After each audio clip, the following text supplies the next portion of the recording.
If you know what it takes for a customer to be successful and you understand the patterns of their success and you can codify that, you can become a lot more efficient.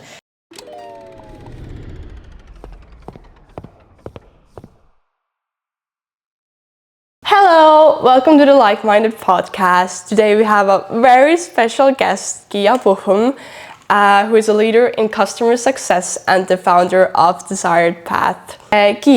Could you introduce yourself a bit for the listeners? Yes, my name is Puhm, or Puhm in English. I'm the founder of DesiredPath, a consultancy firm helping customers with customer success. I'm a computer engineer graduate from the University of Toronto by background. Been in software 30 years now, this year, 30th anniversary, and I have worked in many different software companies before founding my own company, in various leadership roles as pretty much the chief customer officer, at companies such as Day Software, which was acquired by Adobe, and Eloqua, which was acquired by Oracle. But if we would go back to the time where you just had graduated from university, what do you feel like maybe were the first steps you got right in your career that helped you later? Yeah, I think just basically hand raising, which means that whenever I worked anywhere, if there was something new to do, especially when I started to work at smaller companies, more like startup based, I would always volunteer even if I didn't know what the role was about. So just always offering to be the frontiers person to try something out new and build. And so I actually say that I got my MBA of hard knocks. I learned on the job how to figure out things, build departments, build new organizations, build teams that I didn't receive any education on that or learn about that. I just did it, on the fly as it was necessary for the businesses to grow. But if you could go back in time and talk with yourself at the time, would you have any advice to give, or would you just tell her to keep going? I don't have any regrets, but I would definitely, part of me when I was young and going into business, you don't really know what business means or what it's like. So I had this idea that because I studied engineering, I needed to be at an engineering firm and do engineering type of roles, whatever that meant. I wasn't even sure myself. So I didn't even explore things like sales or marketing or any other type of roles. And I knew I wanted to keep, in sort of climbing the ladder, if you so to speak. When I was younger, I thought that was important. So I knew in that direction, but I didn't think of some of the other roles, and I probably would have really been enjoyed sales and been good at it, but I didn't think that was something engineers should go into. So that's probably what I would tell my younger self. But would you have wanted to, like, if you could go back right now with all the knowledge you have, would you go into sales instead of what you did? I might actually. Now, what I'm doing now is sales, because as an entrepreneur, you have to generate the business and then run the business and conduct the business. But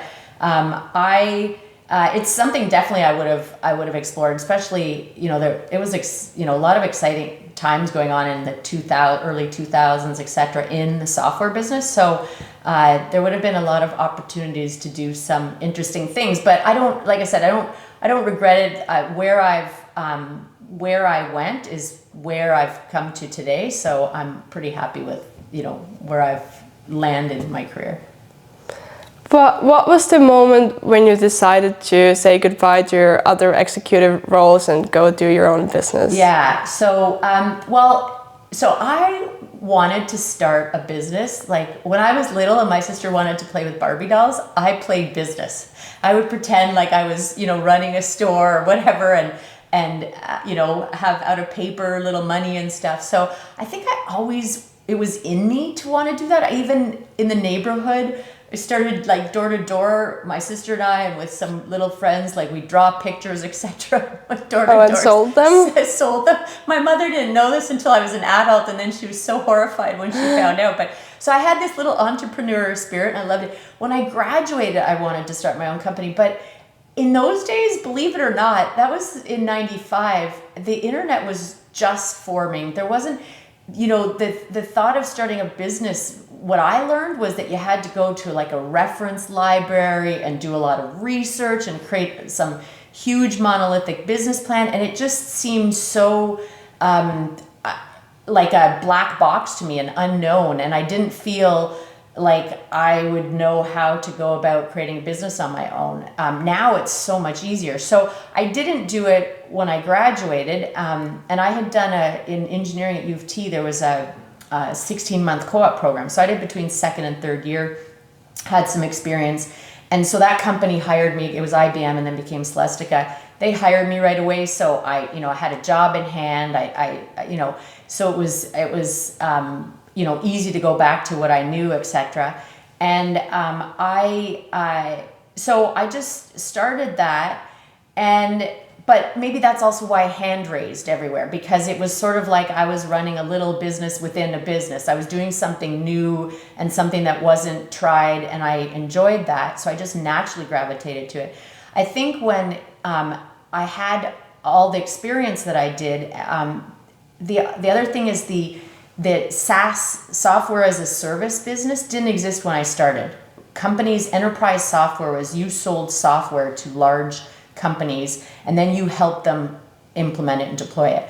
When Salesforce sort of invented this concept of subscription software, and that companies didn't buy the software, they rented the software, you no longer were selling to IT individuals. You could be selling to all sorts of different organizations within a company, like the HR department or the sales department or the finance department.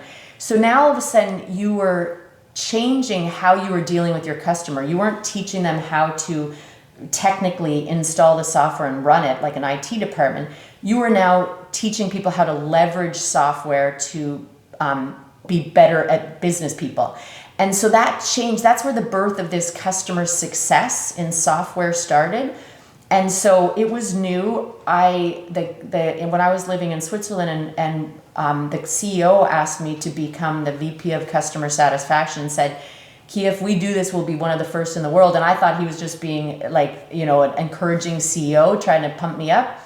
But actually it turned out to be very true. I was one of the first ones to try to figure this out. And so what happened was, that's why then later on I was hired at various companies, and Eloqua recruited me for that early experience that wasn't out there on the market. So we did a lot of different things at Eloqua. I was responsible for a $100 million organization with over 350 people, and we did some pretty unique things. And I started to, based on my 20 years experience at that time, build upon the foundation of building things, and then also within the customer success space. So once Oracle acquired, I went briefly to a small startup as the chief customer officer, but what happened was the business was new, and so a lot of VCs, private equity firms, and CEOs of companies kept calling me up and said, what did you guys do at Eloqua? What did you do at Day Software? Can you share that experience? So I found I was going out for dinners or lunches and people were picking my brain. And so all of a sudden it just was an inflection point of my experience, the time of the market and where this new industry was headed, and me having early experience in the industry, that I just thought, well, I could make a business out of this. And then it just clicked.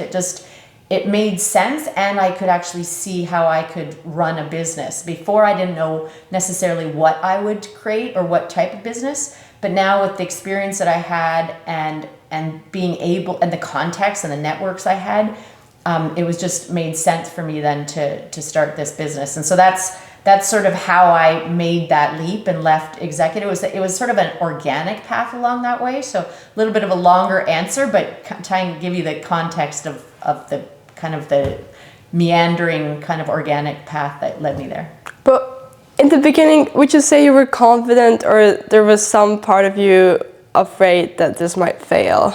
So, so for some context, I was an elite athlete. I was on the Canadian national team and I was top 10 in the world, etc. So failure for me is not something I'm afraid of, and challenges are not something I'm afraid of. They're just another thing that you go through. So I wasn't afraid of failing or not succeeding. I was focused on doing something that I was excited about and that I knew I had skills in and that people were asking me things about. And just like all that time I hand raised within a company, this was no different. It's just I didn't have this security blanket of like a regular paycheck and a structured work day or somebody that I was reporting to or interacting with. There was all of that was gone.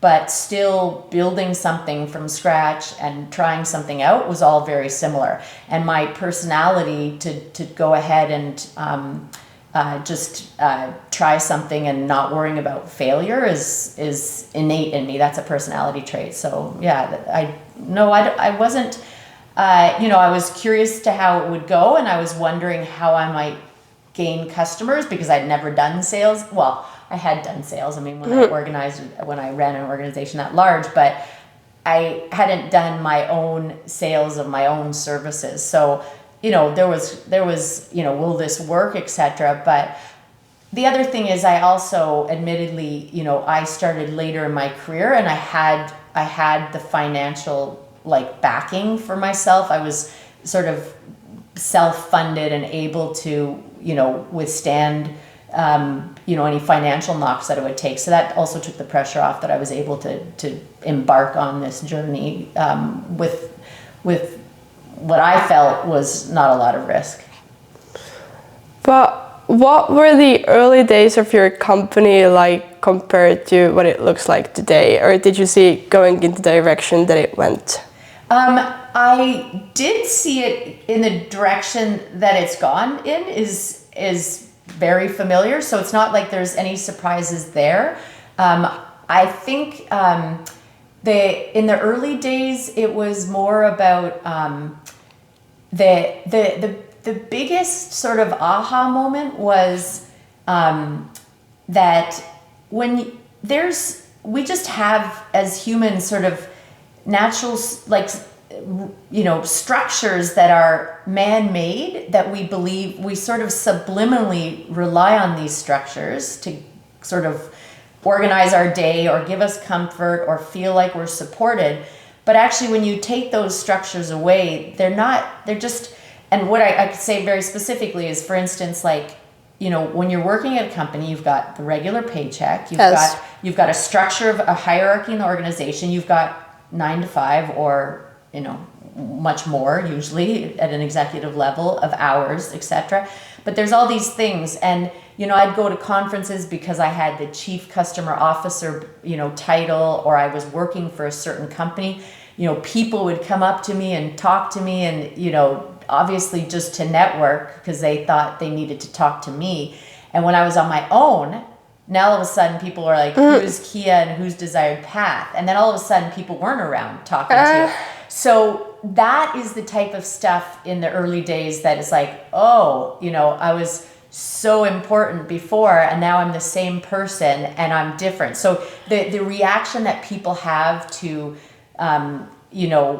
whatever is in their thoughts of what people mean to them or don't, or what is, all of these things change when you're an entrepreneur, and you sort of have to really dig deep and just, believe within yourself and your core and just stay true to who you are and what you're trying to do, and be confident from the inside and not let that other stuff rattle you. So that was a different experience than when you've got these loose sort of security blankets that are set up for you. But other than that, it's like every day, you put plans in place, you talk with people, you network, you meet with prospective customers, then you sign customers, and then you deal with customers. That, of course, my offerings have evolved and how I go about it has evolved, but But in general, the foundational aspects are still there. But now that you've worked with quite many companies, what have you seen are the biggest mistakes maybe companies make when it comes to customer success? Yeah, well, that's an easy. So for sure, companies are not thinking about their customer from the customer's perspective. They are thinking about how they might sell to the customer or do things to the customer. Yes. Meaning, like, okay, they think that for software to work, that the company should run it and use it exactly the way they've envisioned it, and then they think that the company should implement it and deploy it within their business in preconceived notions. And customers don't buy your services or your products because they want to buy your products and your services. They buy it because they want to either feel something or achieve something or leverage your technology to achieve their goals. So understanding the customer, like walking in their shoes and understanding what they're trying to do, gives you bigger insights to how they could leverage the technology in a way that you might not have thought of when you're just thinking about the technical piece of the technology. And that opens your world for offering a competitive, differentiating customer experience that can help you differentiate. So I think companies that try to just sell at their customers and tell customers what they should do without considering the customer are, in ultimately the long run, depending on the industry and the field they probably could have a very successful business. But I think the businesses that shine and that are truly competitive differentiators and that rise above other businesses are the ones that actually truly understand what their customers' needs are and what they want and be able to do that. I mean, Steve Jobs is one of the famous ones to know that people wanted to listen and carry music on a small device and just be able to download and make it easy as opposed to going to get records and tapes and CDs and whatever. So he really thought from it's almost human-centric design thinking. And I actually use that a lot. I talk about customer-centric design thinking when I'm working with clients. And so really thinking about what their needs are is where I think differentiates the really successful from the really weaker companies. But in real life, how much of a difference have you seen? So I specialize in the B2B space, the business to business environment. My customers have seen 200% revenue increases. They've seen net retention increase by 20-25% to high 90s. They've seen half of their customer escalations reduced so that they're more efficient, so they become more profitable because they can actually drive success in a more efficient way without like just swinging from the hips at trying to make a customer successful. If you know what it takes for a customer to be successful, and you understand the patterns of their success and you can codify that, you can become a lot more efficient. And actually that's why I called my company DesiredPath. So DesiredPath in architecture or in landscape planning, etc. It's that line in the grass that's worn by people, like when they want to, instead of walking around the sidewalk, they go diagonally because it's shorter, or along a nice stream or shoreline. People want to walk along the water as opposed to further along a road. Those are called desired lines or desired paths. And people usually do that. It's a shorter way, a faster way, a prettier way, a nicer way. And there are companies out there like certain universities, or even in Finland, in the park in the wintertime, where they wait to see where people walk and then they will start to plow the snow, or they will then lay the sidewalk after they have seen where these desired paths are. And so I use the customer journey as the desired path for a company. And then I help companies reverse engineer their operations and how they should align themselves to the successful patterns of their customers. And so that's the desired path that we define what your customer's desired path is, and then we align operationally with that. So if you had to give advice to somebody who is starting a business today, what would you tell them to focus on maybe in first years of business? I think, networking and being out there, making yourself known, letting people know that you're in business and what your business is about. So just getting face time and really, pounding the pavement to draw up business. Being clear about what your value proposition is and what you offer, so that you can clearly articulate that and let people know what you're offering. And then just focusing on your plans, like doing every day what you set out to do, and just being confident and patient in that, I think is probably the best advice I could give somebody starting out. If there was a student watching this right now who looks at this and thinks, Gia is so amazing, I want to be just like her, and what would you tell them? Or what advice would you give to somebody just like starting out or going into their first jobs? I think follow your passions, right? I think when people are following something that innately drives them, there is that self-driven motivation to work hard, to really put yourself out there, to do things that you might not do when it's something when it's passion that's driving you. So I think, just really following your heart and what you enjoy doing, and make sure that you're doing it because it's something you believe in and that you're really excited in. That's I think the best you can do, because your chances of success are that much higher when you're really behind something and you're really feeling it. Thank you. You're very welcome. Thank you so much for this conversation.